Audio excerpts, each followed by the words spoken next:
Hello and welcome to Let's Play Betrayal at Krondor. Before we get started, I wanted to warn you that this Let's Play will almost certainly contain spoilers for the first 3 books in the Rift War cycle, as well as the 3 books in the Empire series that take place on the world of Kelluan. This story takes place after the events of A Darkness at Sethanon, and they're concurrent to the events near the beginning of the book Mistress of the Empire. As such, a lot of what is discussed by the characters in the game may reference those or the earlier books. And I'll try to explain what I can as we go along for folks unfamiliar with the Rift War series. Alright, before we begin here, I'm going to go ahead and mute my mic for just a bit so you can all enjoy the opening music and the credits of the game. I'll be right back with you shortly.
And that, folks, is the introduction to Betrayal at Krondor, the story that takes place between A Darkness at Sethanon and Prince of the Blood in the Rift War saga.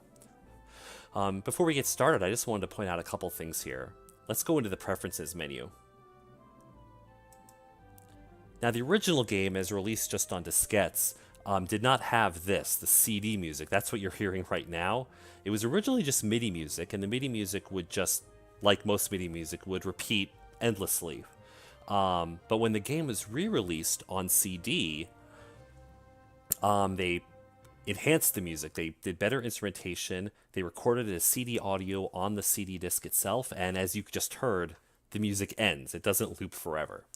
This version of the game allows you to pick between. You can leave it on CD music or disable it in order to listen to the original MIDI music. You can hear the difference here.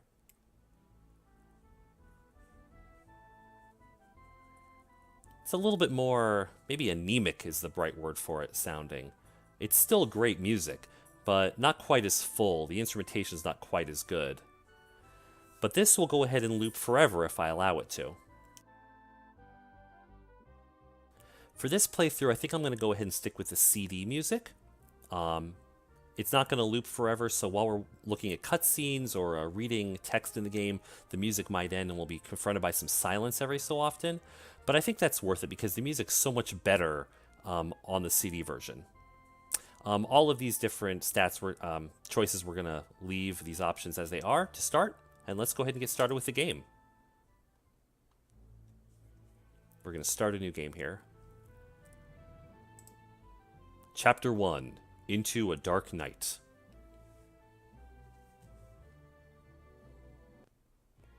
Blood-soaked rags collected at the boy's feet.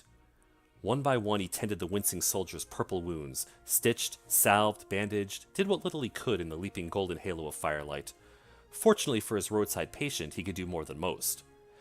Fingers slick with alum ointment, he worked fervently to tie off a catgut cord, then brushed the injury with a light touch that, to the untrained eye, would seem only a friendly pat. Others would recognize the telltale hand gesture as a magical ward against infection. Done, Owen sighed, wiping his hand in a rust-colored cloth. No guarantees, though. The stitches may hold all the way to LaMut.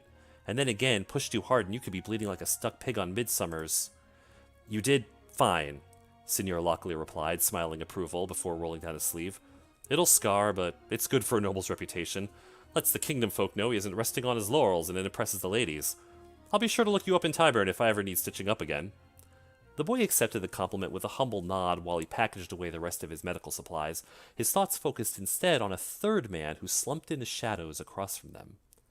Despite the manacles that bound the stranger's hands and the distance that separated them, the boy felt dreadfully exposed, his avenues of escape limited should Locklear's elven-looking prisoner decide to liberate himself. "What did he do?" Owen whispered, jerking his head towards the man. "Gorath? Let's just say he had that disadvantage of being at the wrong place at the wrong time," Locklear said cautiously.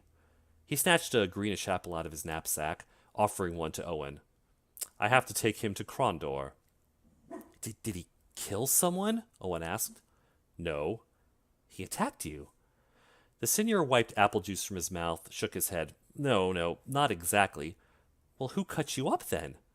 Before Locklear could reply, Gorath leapt forward, his chains writhing between his wrists, like metallic vipers. "Get out from underfoot, Owen! Assassin in the camp!" "Do not struggle so, Hassith. I wish to keep you alive. But be glad I do not. The goddess of death will show you greater mercy."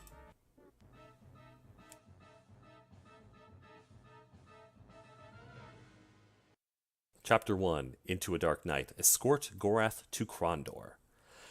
So here's the game. It's Betrayal at Krondor. The top here is our view. We can look around ourselves. It's a 3D world. There's a little hill over there and a road off in that direction. And right in front of us is the body of the man that Gorath just killed, the assassin who snuck into the camp to try to kill us, I suppose.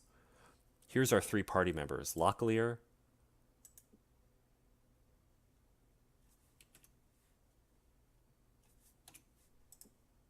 Owen, and Gorath.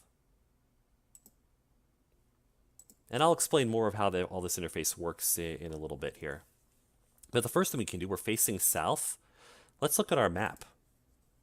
Now we're trying to, if we click on the map, it gives us a view of the direct area around ourselves. We can zoom in or zoom out a little bit more to get an idea of our immediate surroundings. And if we click on this, we get a map of the whole kingdom. We're way up here, near the town of Yabon. Down here's LaMut, Zun, Hawks Hollow, all the way down to Krondor, which is our destination. So we've got to escort Gorath all the way down here. That's our mission. Up here, if you've read the Rift War books, you'll know that this is up here is where the Moredhel live, the Dark Elves. Not a very safe place to live, and these are the border forts that guard the kingdom from incursions from the north. North Ward and Den Camp on the Teeth, High Castle, etc. Over here is the eastern half of the kingdom. And although it's not here right now, here on the west is the western part of the kingdom on the other side of the mountains, which this part of the map actually figures in heavily in the first book in the story, in Magician.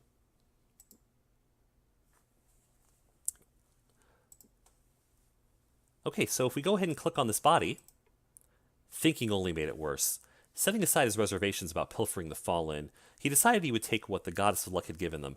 However immoral he might feel about it, he was certain his stomach would quickly assuage his guilt if he found a bit of food to eat. So here's what the dead body was carrying. It looks like they've got some rations. In this game, we need to carry food or we will starve to death. And some lockpicks. So we'll go ahead and give the lockpicks to Locklear. Give them all. And we'll give the food we can share between the whole party. If we look at our inventory, Locklear has 7 rations, Owen has 13, and Gorath has 6. They also have armor and weapons. Owen doesn't have any armor, only a simple walking staff.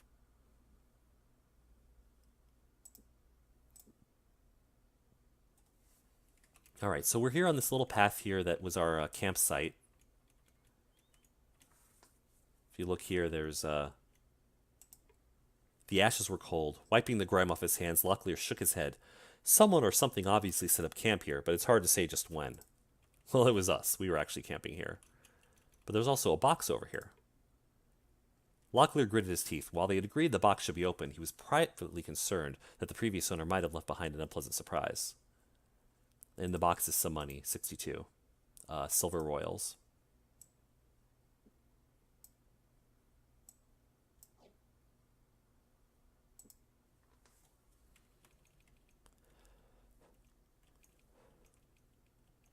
Alright, so let's head... And there's another body over here. Oh, that's the one I'm sorry, that's the one we just looked at.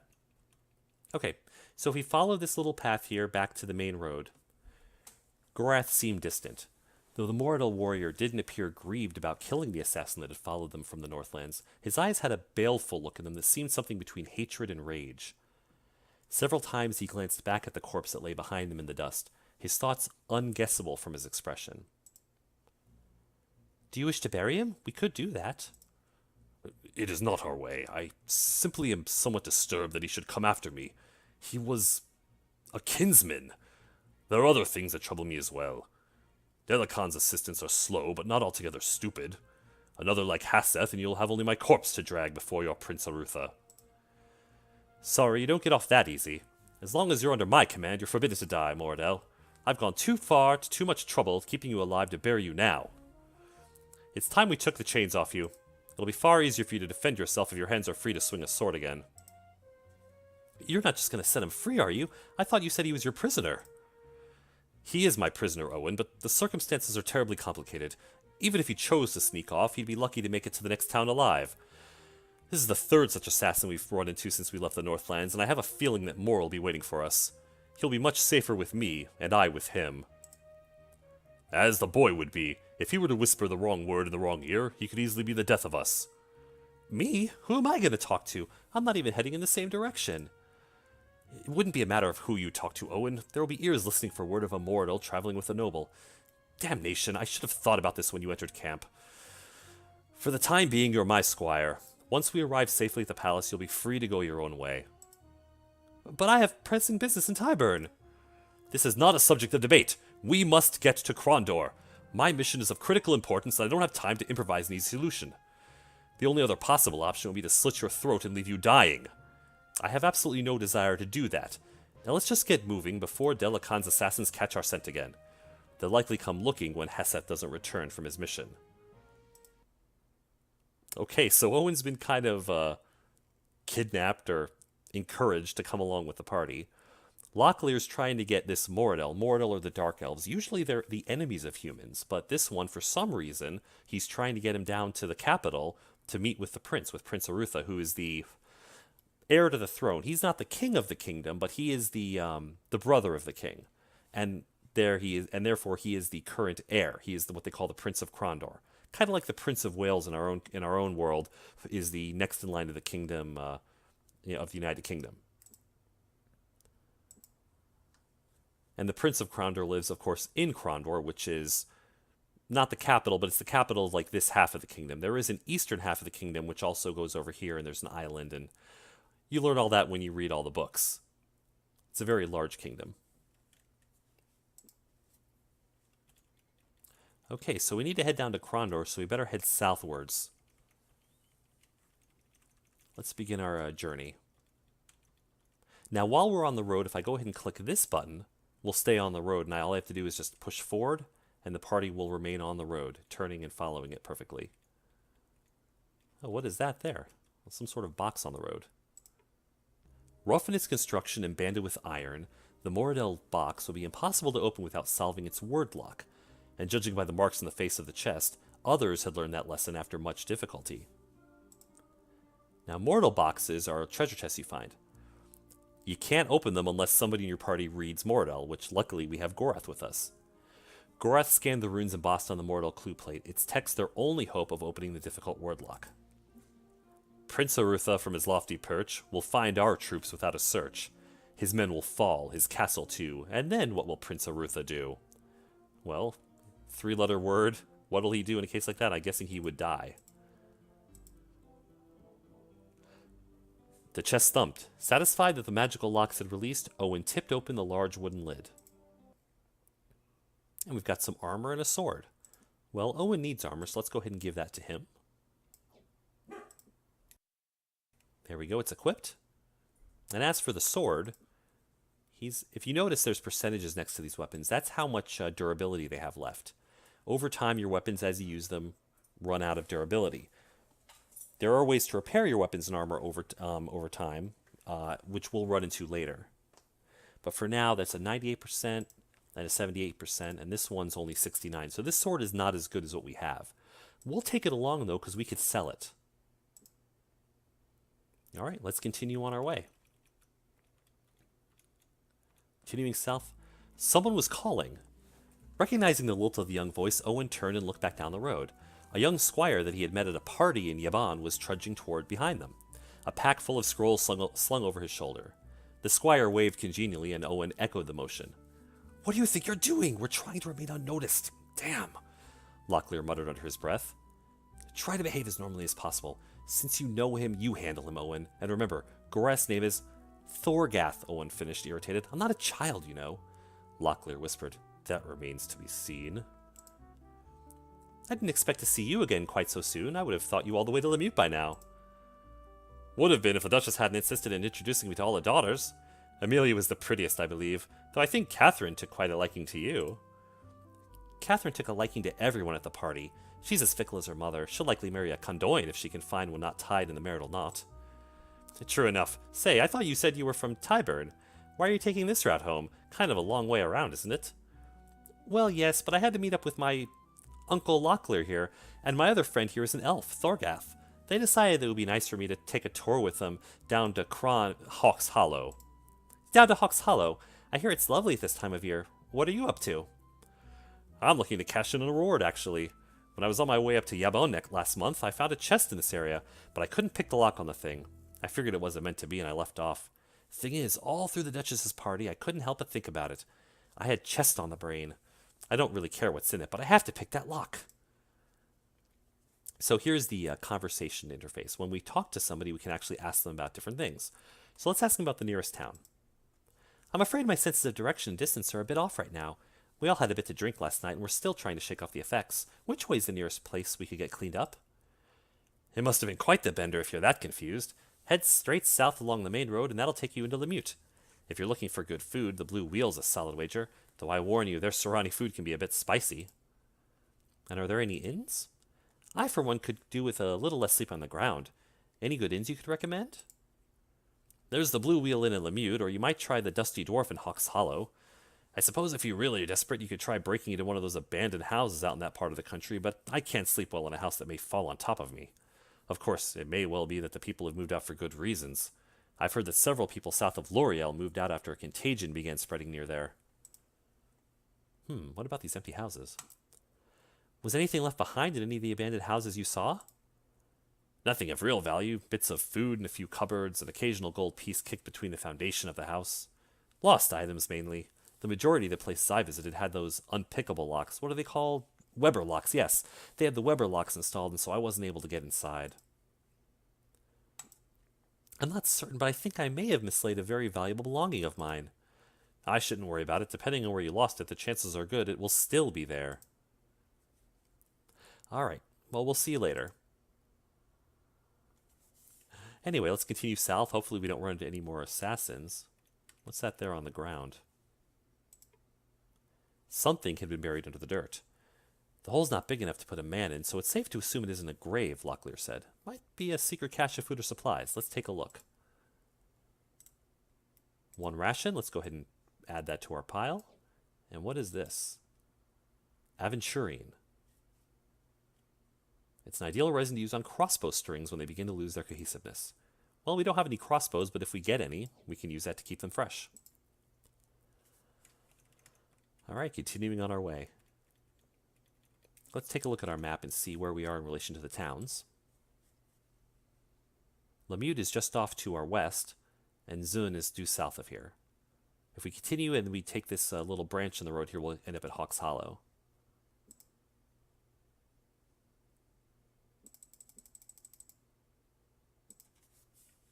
So I'm guessing LaMut should be up this way off this little turnoff right here. Yep, let's go ahead and follow the path and go ahead and visit this town. The path turned. Locklear studied the road before them, saw it slithered into the distance like a giant snake before descending eventually into a large town. LaMut, Owen said, do you think we should go in for supplies?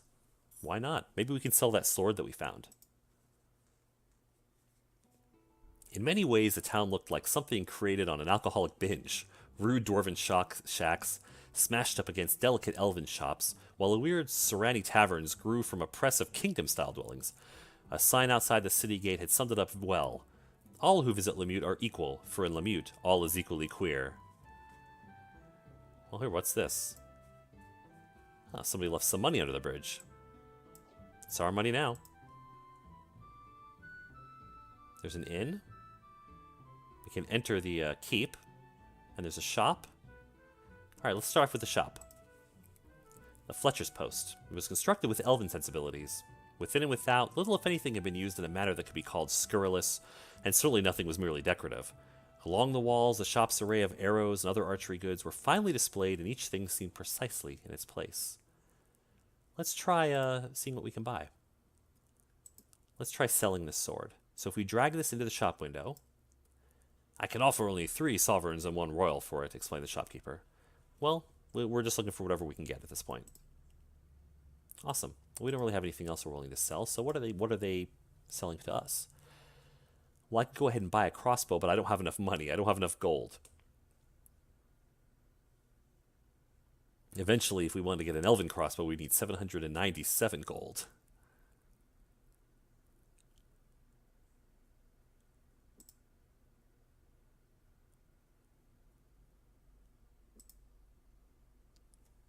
What are weed walkers?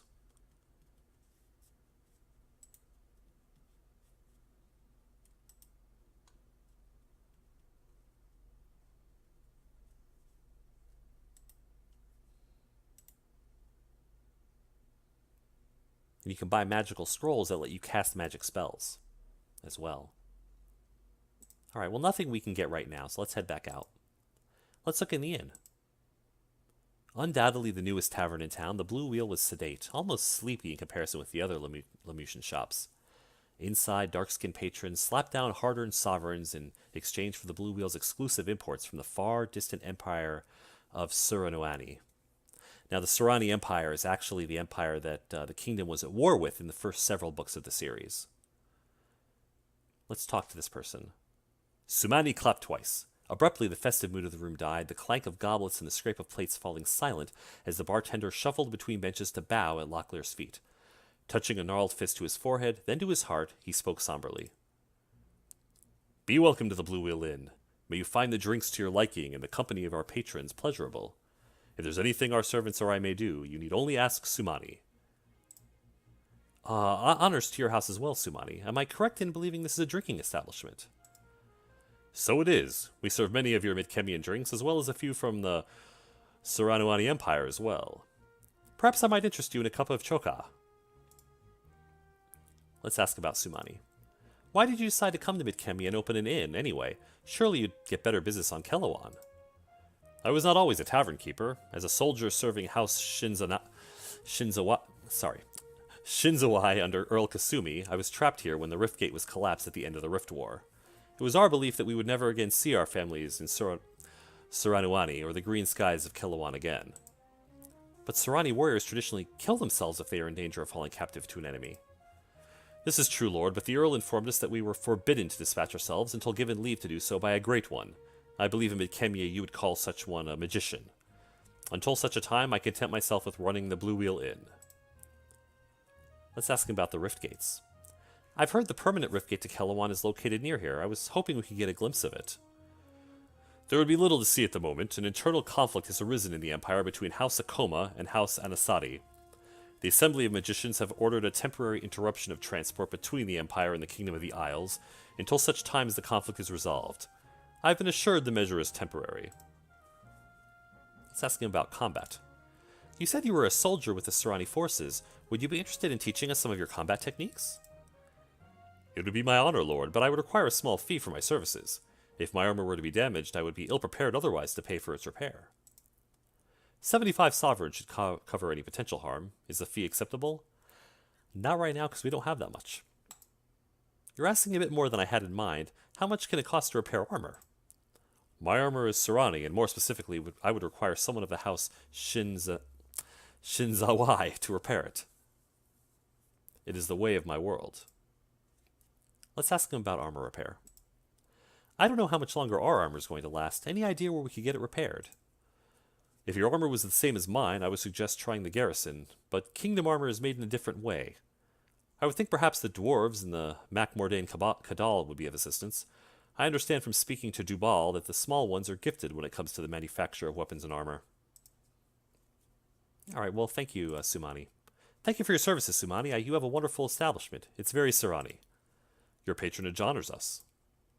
Goodbye. I promise if I'm ever in LaMut again, I'll be sure to drop in for a bit of something to eat. Let's see, we can talk to the barmaid. And that way we could buy more food if we needed it. We have 31 sovereigns and 6 royals. What if we click on this guy? A table was cleaned for them. Sitting down on a splintered bench across from the man, Locklear shared a bit of the mercenary's bread as he listened to a story about a failed love affair with a married woman. As the story progressed from a sentimental recounting to a drunken blubber, it became evident the man had no intention of finishing the tale anytime soon. That's terrible, Locklear intoned around a mouthful of bread, his attention fixed instead on the wooden boards behind the mercenary's head. Awful. Tragic. Ah, there you are, Stewart said, laying a heavy hand on Gorath's shoulder. Are you lads still going to help me carry in those bags like we talked about? Initially at a loss, but suddenly understanding they had been rescued, Locklear clapped his hands together. Yes, yes, of course, if our drinking companion will forgive the absence. Blearily, the man looked up at them and nodded, waving for someone to come and fill his cup. Let's talk to this person. The dwarf drew on his pipe. Languid smoke plumed from the old codger's mouth as he studied Locklear, Owen, and Gorath each in turn. Although he had long ago lost the use of his left eye to a Moredhel sword stroke, his right eye still burned brightly beneath his bushy eyebrows. Being as a dwarf never forgets as much as his own name, I cannot recognize a strapping young man before me who last I saw was a boy. No slight intended, but I fear I don't recall the occasion. As like the rest of your human kin, none among ye can remember much past a week. If not for we canny dwarves, you'd be forgotten ye have a kingdom at all. I fetched you out a cellar along with a score of womenfolk at the Battle of Sethanon. Don't you remember me, Lockie? Dubal, of course, glad to see you. I hadn't recognized you without the eye patch. What's a dwarf to do? I won this scratch fair and square, and I'll be a dragon's mother before I cover it up again. Shouldn't have done so in the first place. Now I just sit here to jabber with that loon of a Serani bartender and have me a few beers. Not much to do with the Moredhel Kadal all collapsed. A Brak Nur has been seen down there. They'll be offering a hefty reward for slaying Almighty if tradition holds, too. Something of a challenge as they're fierce beasties even by dwarven standards. I've heard tales of these creatures of stone. Thank you, Dubal. So it looks like the Moredhel Kadal, that's the dwarven mines to the west, are closed because they're infested with a Brak Nur monster. That's interesting to know. Here's the inn if we wanted to stay overnight. For 5 sovereigns, we could stay overnight and rest. But we'll hold off for now. And here, if we click on this lute, we can try to play the lute and entertain the people in the bar. Owen struggled with the lute. As soon as he began to play, he felt he was not so much playing a song as he was wrestling a beast 100 times his size. Numerous times the song eluded him, slipped out of his reach, only to fall into an obscure pit of noise. Out, out, out, the tavern keeper urged, yanking the lute from Owen's hands. Be glad this crowd isn't in a worse mood. Give them time to calm down, and then you can come back, but only if you're coming back for food.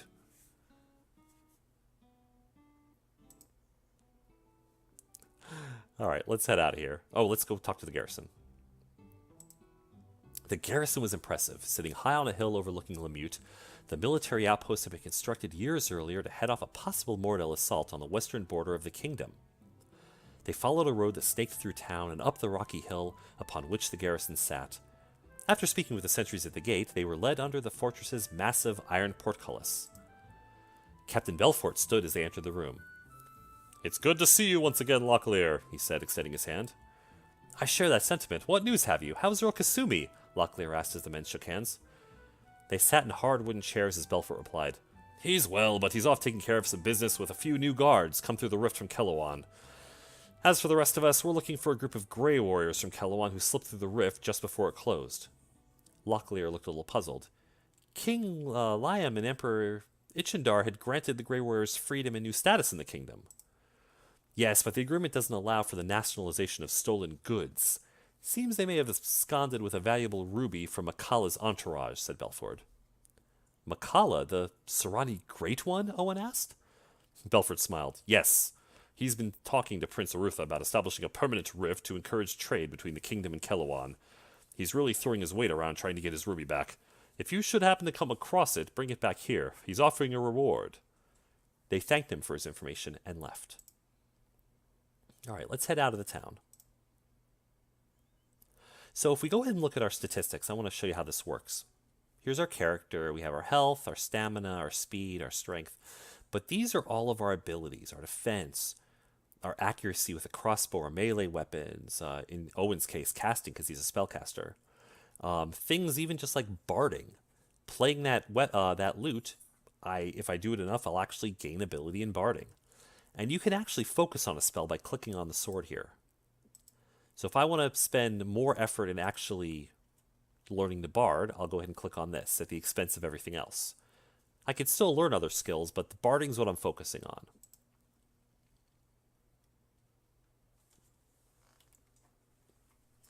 And I can switch between the characters by pressing the number keys here, 1, 2, and 3.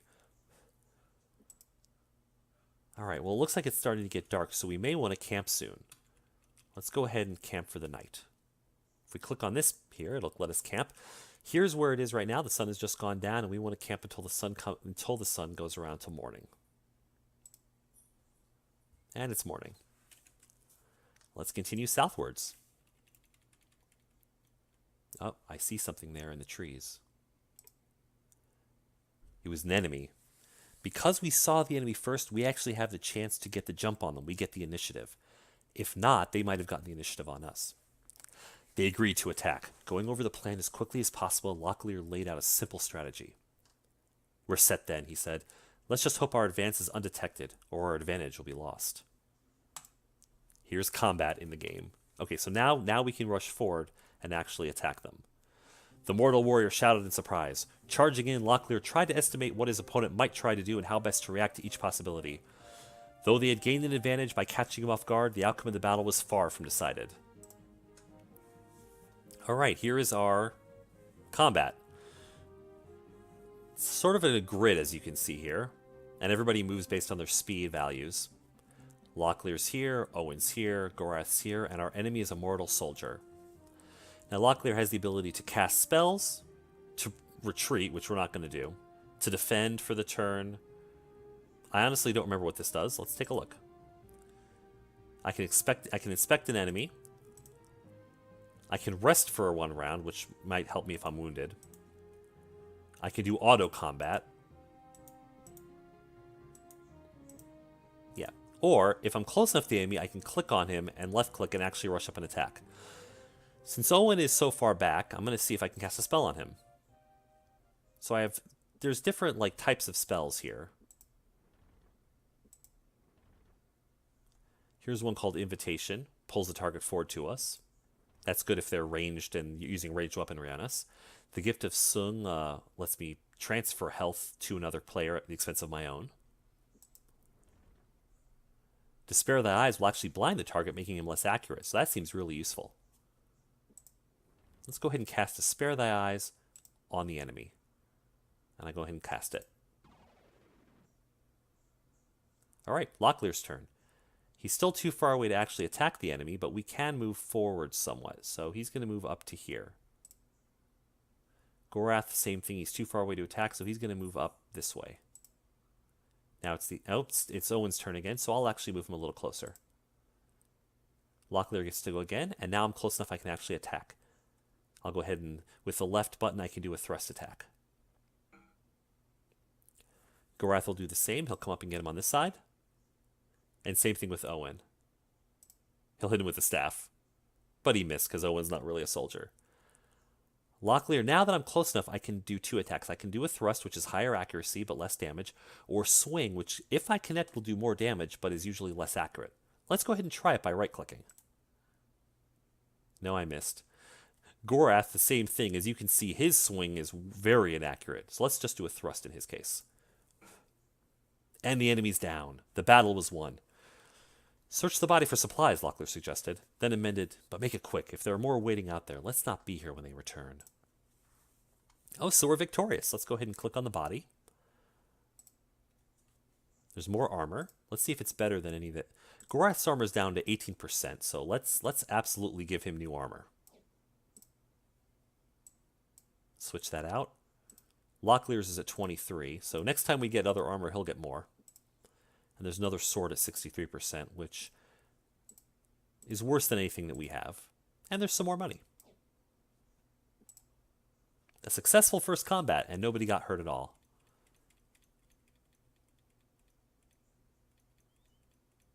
Oh, there's another box there off the road, just a little bit.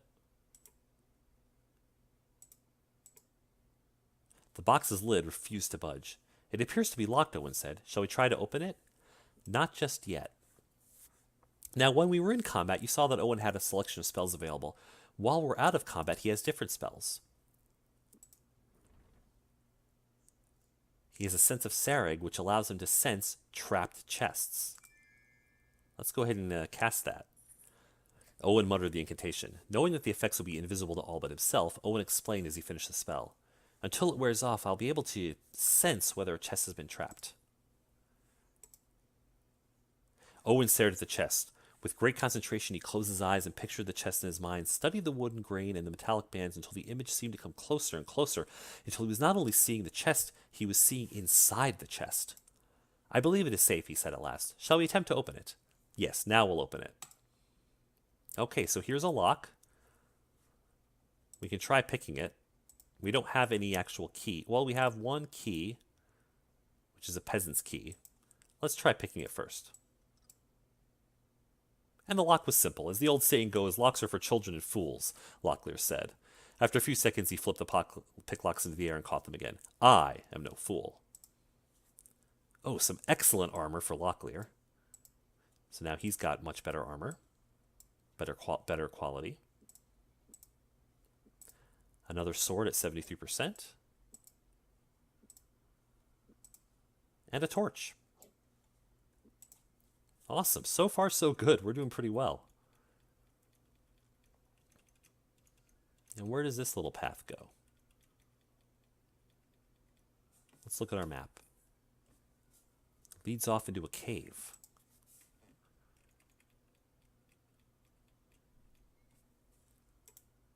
It's a tunnel mouth of some kind, Locklear said. Well, let's go inside. Perhaps that's the dwarven mines we were talking about. A sulphurous stench was in the wind. This must be the Moredhel Kadal, Locklear said, his eyes glazing as he lost himself in thought. I knew that it was somewhere close.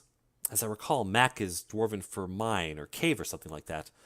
Now, considering the dwarves are no friends of the Moredhel, they might be of some assistance to us, assuming they don't take exception to Gorath here. Do we investigate or not? Well, let's go ahead. I know there's a problem with a monster down there. Maybe we can help those dwarves out. Maybe take care of their monster problem for them. The tunnels were damp. Though the silver seemed earthen roof which stretched over their heads was tall enough that they didn't have to crouch, Locklear felt hemmed in by the shaft. He was privately thankful the dwarves were larger than they were often given credit for in the legends. Well, this is very dark. I can't see a thing, but luckily, I have a torch. Let's double click. And our torches are lit. And now we can see ahead of us. There's our exit back out, and we are now in the mines. And this is where we're going to pick up on our next episode. In our next episode, we're investigating the Mac Mordain Kadal and trying to get Gorath safely down to Krondor. I'll see you then.